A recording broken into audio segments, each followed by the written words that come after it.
Hey, welcome back to the channel. We are here, week 5, chapter 5, book of Boba Fett review. Whew. Okay, before we get started, again, a couple shout outs here.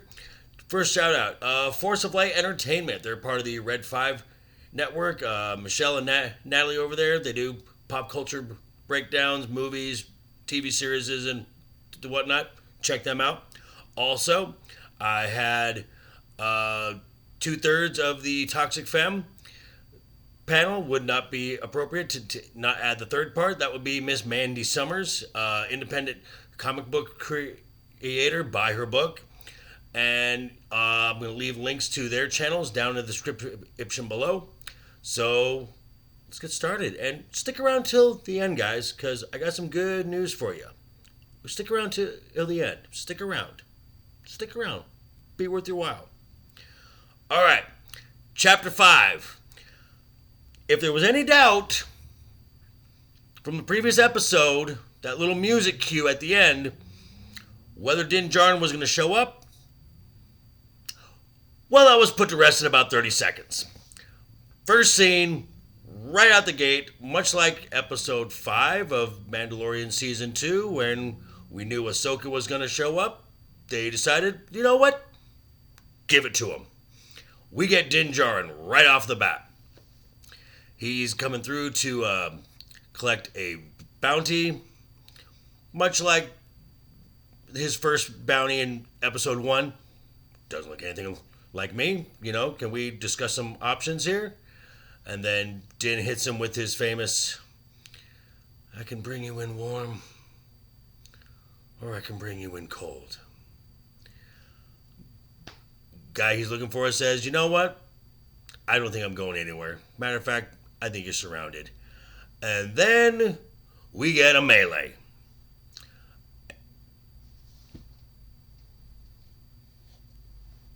With the dark saber. Oh my! After Din has cut through everyone else, he cuts the bounty in half. In half. Obviously, he's bringing this one in cold. Cuts off the head. Walks out. Title card! Chapter 5. Return of the Mandalorian. So, from then we go to this, from reaction channels, everyone, I've never played this game before, but they say this looks like a Halo ring from the game Halo. Never played it. If any of you have, please let me know down below if that is an accurate description. Din Djarin goes in, collects his reward, and obviously he wants some information as well.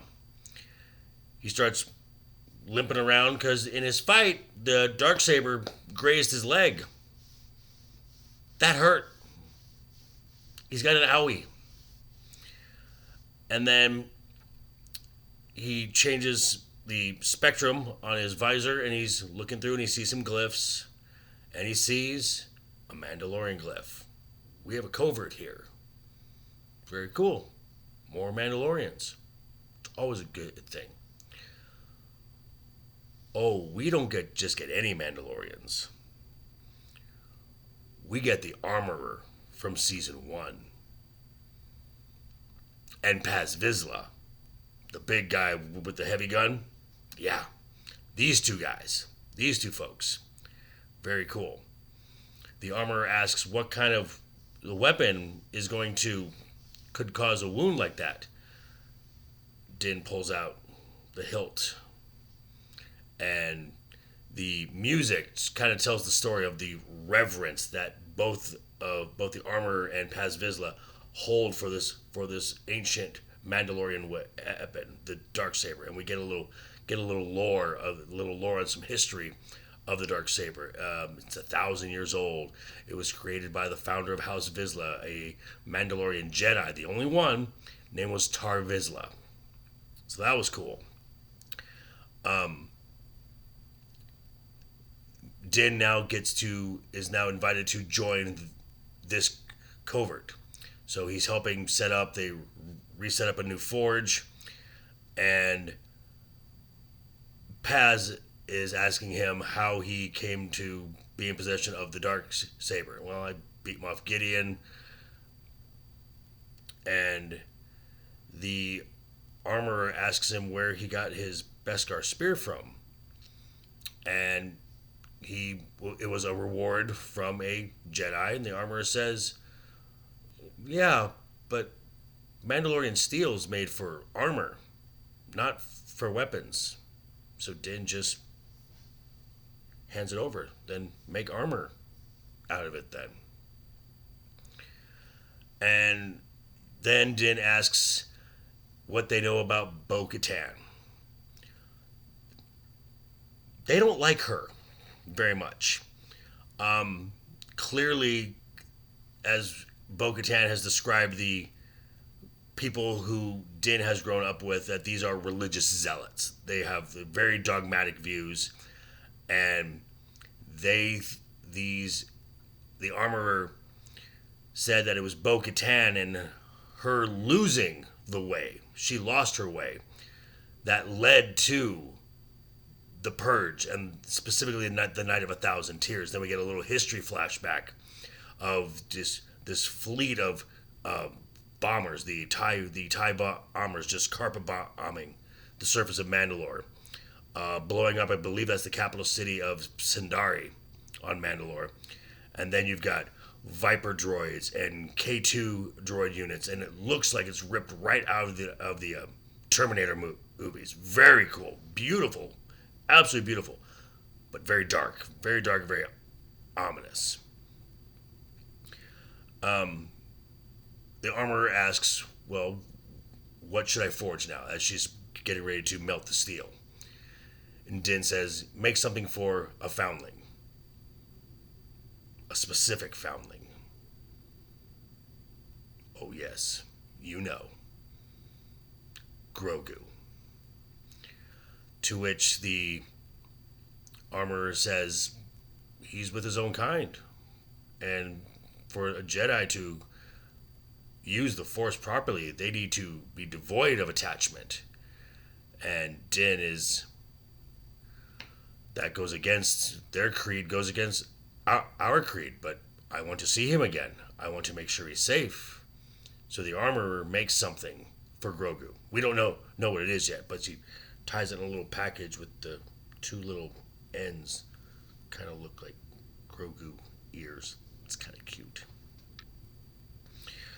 Then we go to a training where Din is training with the armorer in how to use the dark saber.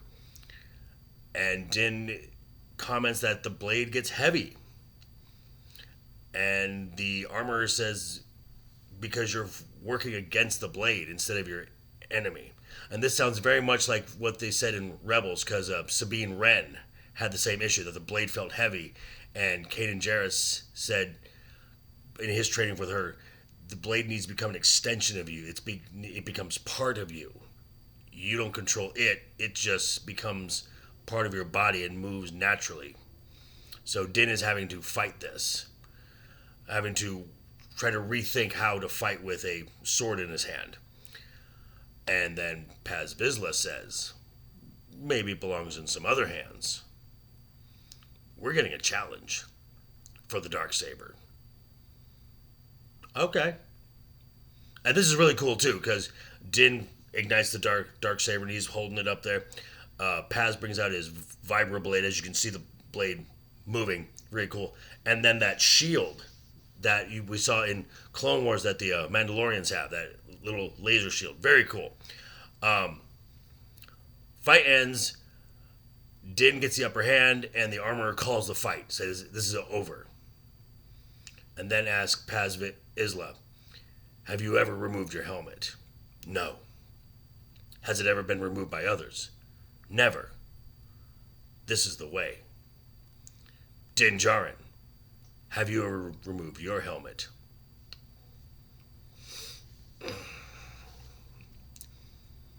Have you ever removed your helmet?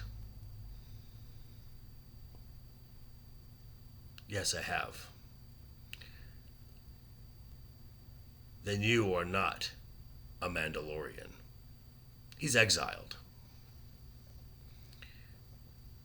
So he takes his stuff. He now has nowhere to go. He gets on a Starliner that's heading off to Tatooine. And on his way there, he sees a little Rodian looking over the seat, waving to him. Makes him think of Grogu again. As he pulls out the little gift again, holds it. And it really looks like his head. Just the ears. So cute.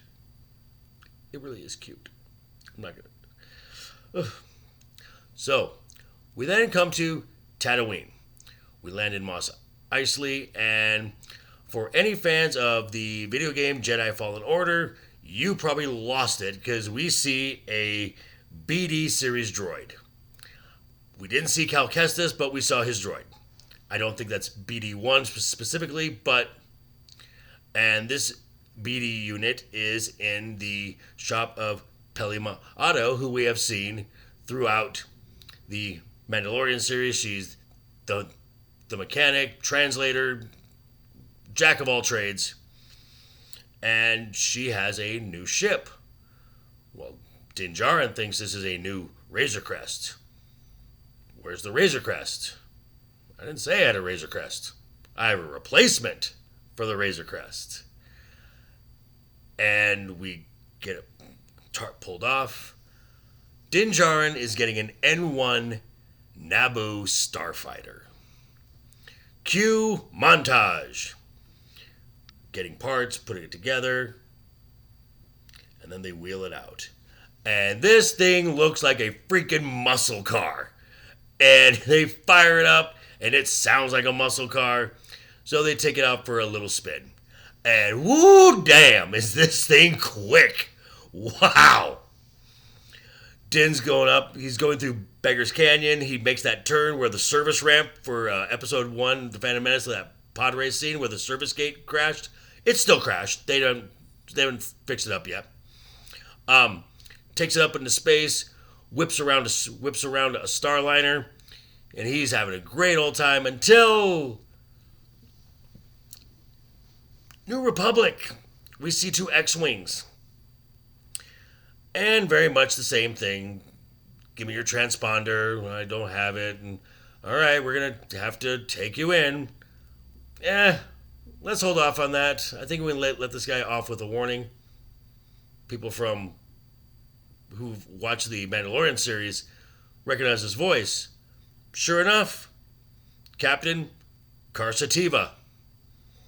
Very cool. He's obviously working the Outer Rim area, talking about how a Razor Crest was found on Navarro in an incident with a Imperial remnants. Can I ask you a few questions? Boba flips a switch, hits a little turbo, boom! But not in hyperspace. He did not do a hyperspace jump. That's how fast this thing is now. So, we come back. Boba lands the ship. Peli Motto's like, what'd you think? Wizard. And then we get another friend for a visit. Fennec Shand. Hanging out. Asks if he's interested in some work. He said, yeah, could be. What's the bounty? No bounty. We need muscle. Boba Fett. She tosses him a big bag of credits.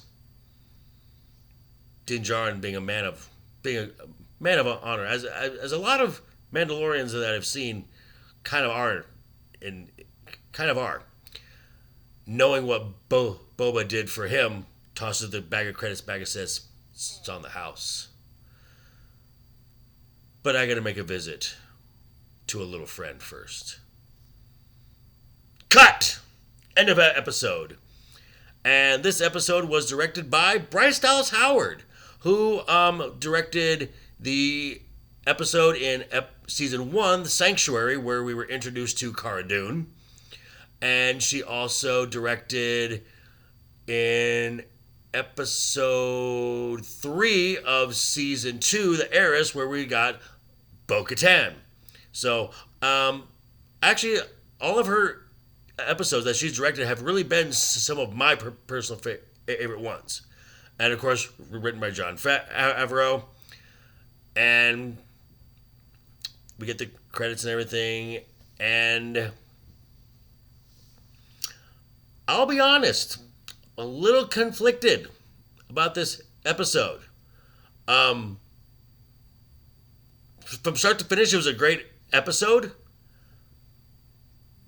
But it felt like a great episode of The Mandalorian. Where was Boba Fett? And the only logic I could think is this is kind of the preview for Mando Season 3. Much like Episode 5 of Mando Season 2 was the preview for the Ahsoka series. And my only cause for concern is in Mando Season 2, when that episode aired, we had 3 episodes to go. We've only got 2 now. So we need to really tie this up. And I'm hoping, because this was really a filler episode in my book. It was a great episode. It was a fun episode to watch, but it really didn't move the story along. It really didn't give any indication of what Boba is doing in Mos Espa to secure his power base. And that's something that needs to happen. It needs to happen quick. But that's my take on the episode. For Keep Talking today, another celebrity that you may not have known that had a speech impediment. The blonde bombshell herself, Marilyn Monroe, had a speech impediment. Just a little funhouse fact I thought I'd throw out there. And yeah, so, big news, guys. Big news. As of the recording of this video, we are at 56 subscribers. We did it. We hit the 50 mark, guys. So, you know what that means. For episode 7, the season finale, you're going to get this in full costume and character the whole time. You earned it, but let's not stop there. Let's get more subs going. So to do that, build this algorithm, we got to like the video. Like that button. Smash that like button. Drop a comment. Share the video. Ring the bell. Share. Get this out there, guys. I cannot wait for next episode. And also stick around for Saturday Shorts. We'll have a little quick topic I'll talk about. And yeah, thanks for coming again. We'll do this again next week. Had a great time. And have a great time, guys. Always have fun. Hashtag keep talking. And always keep that smile on your face. Toodaloo.